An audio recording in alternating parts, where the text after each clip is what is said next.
მოგესალმებით ძვირფასო მეგობრებო. დღეს 30 სექტემბერია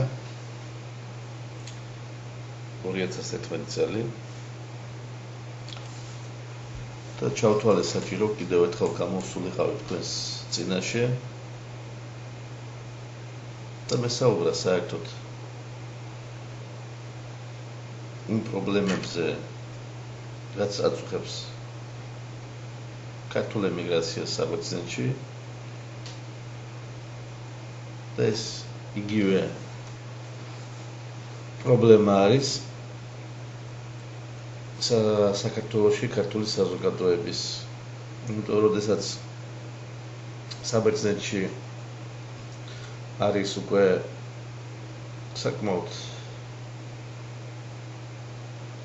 დიდი კრიზისი და რა თქმა უნდა აისახება ქართულ ემიგრაციაზეც და იმდენი თანხა უკვე ვეღარ იგზავნება საქართველოში, რასაც აგზავნიდნენ. ასე რომ დაკავშირებული არის, რა თქმა უნდა, საბერძნეთის კრიზისი საქართველოსთან. რა თქმა უნდა, ეს კრიზისი იყო მოსლოდნელი დიდი ხნის წინ და ჩვენ გქონდა ბევრი საუბრები წლების განმავლობაში, რომ აუცილებელი იყო ქართული ემიგრაციის დარაზმვა, ორგანიზაციად ჩამოყალიბება, რომ ამ ყველაფერს დახვდეს, როგორც შეეფერება და გადალახოს პრობლემები უფრო ადვილად. ჩემთან მოდიან ბევრი ადამიანები, რომლებიც სხვადასხვა სახის დახმარებებს მთხოვენ, რომ დავეხმარო ამ ადამიანებს სხვადასხვა სახის. რა თქმა უნდა, შეძლების დაგვარად იმ ჩემი მცირე ძალებით, რაც შემიძლია დავეხმარო, ხარში ვუდგები და შეძლების დაგვარად ვეხმარები. ზოგს სწორი ინფორმაციასაც ვაძლევ, იმიტომ რომ ძალიან ბევრია ისეთი ადამიანები, რომელსაც არ აქვთ საერთოდ ინფორმაციები, ან არასწორად არიან ინფორმირებულები და პრობლემებს ეჯახებიან ხოლმე სხვადასხვანაირს. ერთ-ერთი, რა თქმა უნდა, ჩემი ასე ვთქვათ, დახმარება არის, რომ სწორად მივაწოდე ინფორმაცია და ეს სხვათა შორის არანაირი ანაზღაურების სანაცვლოდ და რატომ ვიძახი ამას, იმიტომ რომ შიგადაში გამოჩნდებიან ხოლმე ადამიანები, რომლებიც თავიანთ თავს უკვე ისეთ უფლებებს აძლევენ, რომ თურმე სადღაც არ მივიღეთ მონაწილეობა, არ მივედი მე მაგალითად და არ მივიღე მონაწილეობა, იმიტომ რომ არ ჩავთვალე მე საჭიროდ, რომ მონაწილეობა მიმეღო და რატომ არ ჩავთვალე, ამაზე ყოველთვის პატიჟებ ამ ადამიანებს, რომ მოდით და ვისაუბროთ. სამწუხაროდ იმალებიან და ამ ადამიანებმა ჩათვალეს, ასე ვთქვათ, საჭიროდ თითოეულ არა ძალიან ერთმა ისეც მისცა თავისუფლებას, რომ Facebook-ზე დადო, რომ აიო, თუ ეკუთვნისო ამ ადამიანსო, ეს ჩემზე იყო, რა თქმა უნდა, თქვამი, ქართველების სახელით ისაუბროსო. შეოჯახა შენებული, მეც 19 წელია. წინა კონსულსაც უთხარი, შემდეგ კონსულსაც და და ელჩსაც უთხარი რომ მე აქ 19 წელია ვაკეთებ ქართულ საქმეს. ამისთან ადამიანები მოდიან და მიდიან. ბევრი მოვიდა და წავიდა, იმიტომ რომ არასწორად იყო ეს დაგეგმილი და დასახული მიზნები. და ცდილობდნენ ყოველთვის ეს ადამიანები რომ ქართული საზოგადოება შეცდომაში შეეყვანათ, რომ მოაწყვეტონ და ქართული საზოგადოებაც არაა ინფორმირებული ბევრ საკითხებში ძალიან და ამიტომ უჩნდება ზუსტად პრობლემები. და ზუსტად ამ ადამიანმა გაბედა და თქვა, რომ დაწერა Facebook-ზე, რომ თუ შეიძლებაო ახლა ამ ადამიანმა ქართველების სახელით ისარგებლოსო. ჩემო კარგო, მე კი არ ვსარგებლო ქართველების სახელით. ქართველები სარგებლობენ ჩემი სახელით. და ბევრ საკითხებში და ისევე შენც ბევრ საკითხებში ისარგებლო ჩემი სახელით. და როგორ დაწერე ეს ინფორმაცია, რომ მე შემიძლია თუ არა ქართველების სახელით ვისარგებლო. ხო და მე შენ მოგწერე Facebook-ში რომ და რატომ მაქვს ახლა შეიძლება სულ არ მიისცე ადამიანს ასეთი ყურადღება არ დაუთმო, მაგრამ ეს ამ ადამიანს უჩნდება პრეტენზია, მე რომ მიჩენს ესე იგი პრეტენზიას, რომ ქართველების სახელით არ უნდა ვისარგებლო, თვითონ სარგებლობს ქართული დიასპორის სახელით. მაგრამ მე ქართველების სახელით ჯერ ეგეთი არ ვსარგებლო.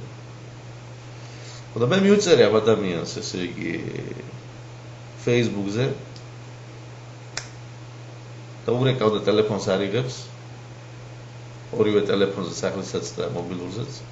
მივწერო თუ შეაგროვებ 10 ადამიანის ხელმოწერას, სალონიკში არის 50,000 ქართველი და სალონიკის გარეუბანში და ყველგან. თუ შეაგროვებ 10 ადამიანის ხელმოწერას, რომ მე შეთუთვლი რომ მე ვსარგებლო საქართველოს და ქართველების სახელით, ხო, მე აუცილებლად ჩამოვშორდები საქმიანობას საქართველოს სახელით საქმიანობას, ასე ვთქვათ. მაგრამ შენაირები რომ მოდიან ჩემთან და შენც ბევრჯერ დაგეხმარე და კიდე რომ მოდიან და ის ქართველები და სხვადასხვანაირად რო ვეხმარები და უანგაროდ, კიდევ ერთხელ ავუნიშნო. უანგაროდ. ხო? და ამ ადამიანებს რა გავსე პასუხი, რომ აი ამ ადამიანმა ესე იგი ამიგზალა, რომ ქართველებს არ დავეხმარო და არ იგზავნა, ინფორმაცია არ მივაწოდო და ან რაღაც დახმარება არ გაუწიო. სხვადასხვა დახმარებები თქვის, ზოგს რაღაც საბუთზე აქვს პრობლემა, ზოგს რაღაც გაუფუჭდა საბუთი, ზოგს ავადმყოფოში აქვს რაღაც პრობლემა და რაღაც მიუყვები, ხო და რა უთხრა ამ ადამიანებს, რომ ესე იგი ამ ადამიანმა ამიგზალა ქართველებს არ დაეხმარო და არ ვისარგებლოთ, ესე იგი თუ რა შეესაქმნო. ხო და ქართული საზოგადოება წეგანაც აღნიშნე, რომ პოლიტიკურად არის ძალიან გაუთვითცნობიერო ძირითადი ნაწილი. ნუ ძალიან ძირითადი ნაწილი, მაგრამ ის ადამიანები, რომლებიც არიან გათვითცნობიერებული ასე თუ ისე პოლიტიკურად, ხო? ისინი კიდევ უმოქმედობაში არიან. და იძახიან, რომ ჩვენ პოლიტიკაში არ ვერევით, არ გვინდა პოლიტიკა, ჩვენ გვინდა ცეკვა თამაში, სიმღერა, ხტუნაობა და ესაა ჩვენი მიზანი. მაგრამ მე ამ ადამიანებს ბევრჯერ უთხარი და კიდევ მინდა საჯაროდ ესე განუცხადო, რომ თქვენ გინდათ თუ არ გინდათ პოლიტიკაში ჩაერევით თუ არ ჩაერევით, ყველა გზა მიდის პოლიტიკასთან. ისევე როგორც ყველა გზა მიდის ტაძართან,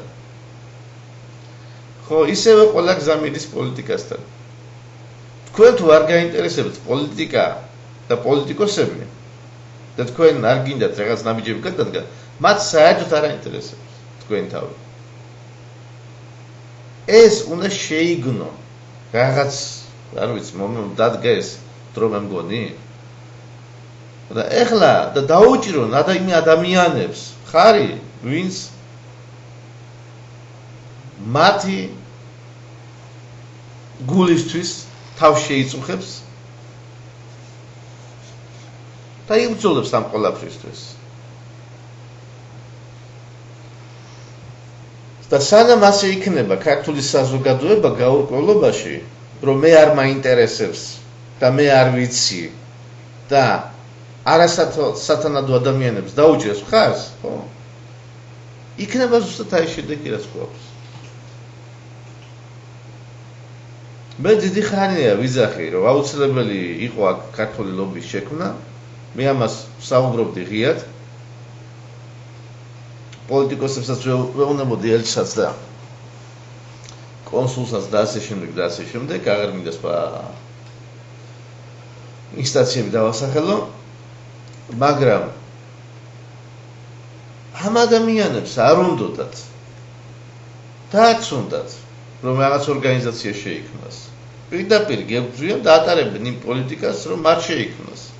და გამონახავენ ესეთ ადამიანებს, დასაყრდენებს, მედროვე ადამიანებს, რომლებიც ბევრჯერ იყო, მე ბევრი ხალხი ვნახე 13 წლის განმავლობაში, ზოგი ახლა ჩამოვიდა საბერძნეთში, მე ვნახე ძალიან ბევრი ხალხია და ყველას ამას ვეუბნებოდი. დღეს მოვლენ აქეთ იქნებიან, ხვალ მოვლენ იქით გაიქცევიან, მოიქცევიან, ყველგან არიან და არსად არიან და საერთოდ მე არსად არიან და საერთოდ დაიკარგნენ, ვინები არიან საერთოდ. და ეს ქართული საზოგადოებაც დღეს აქეთკე დაუჭერს მხარს, ჯერ უნდა გაიგო. ვინ არის, რა არის, რა წარმოადგენს, რა პრინციპები აქვს, რა მიზნები აქვს და ამის შემდეგ დაუჭირო მხარი. სანამ ქართული საზოგადოება ამას ვერ ჩამოაყალიბებს და ესე თვალდახუჭული, მე იმიტომ რომ კაი ხაჭაპურის ჭამა მინდა და ხტუნაობა მინდა, ხო? იქნება ასეთ მდგომარეობაში. ნუ მოკლედ რა გითხრათ, ის მინდა გითხრათ, რომ ისევ ქართველები უშლიან ერთმანეთს ხელს, მეც მიშლიან, ლობის შექმნაში უშლიან ხელს ქართველები. პოლიტიკურ ზალად ჩამოყალიბებაში უშლიან ისევ ქართველები ხელს.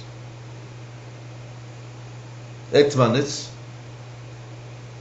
და ხისი არ იყოს ხემრო თქვა, მე ცული რაც დამაკლებდა თუ ჩემი მოგვარი არ იყოსო, გარეულიო მანდო. ესა, ამიტომ სანამ არ გამოფხიზდება ქართული საზოგადოება და თავის პოზიციასა, მე იგივე სავთხოვ პოზიციაზე, ვინ ხართ, რა ხართ? რა დიასპორა ხართ, რა სათვისტომო ხართ? გამეცთ ამას ეპასუხი. არ უნდა დაიმალოთ. არ უნდა დაიმალოთ, არ უნდა გამოხვიდეთ და საჯაროდ ილაპარაკოთ. რა სათვისტომო ხართ და ის დიასპორა ხართ. და ჩვენ მხარში დაგიდგებთ ყველანაირად. მაშინ თამაშობ იმ თამაშს, რომ არ გაძლიერდეს საქართველოს ლობი, არ კონდეს მოთხოვნები და თუ არ გაძლიერდება, აბა მოთხოვნებიც აღარ გაუჩნდება, მაგრამ და უკვე ნაკლებ ხალხს დაეხმარება. ეს მინდოდა მეთქო ჩემო კარგებო, ასე რომ მოგიწოდებთ კიდევ და კიდევ, გამოფხიზლდით, შეხედეთ სხვანაირად ამ ყველაფერს და ყველაფერს დაარქვით თავის სახელი. და როდესაც ყველაფერს დაარქვით თავის სახელს, აი მაშინ უკვე გამოსწორდება ბევრი რაღაც. დიდი მადლობა.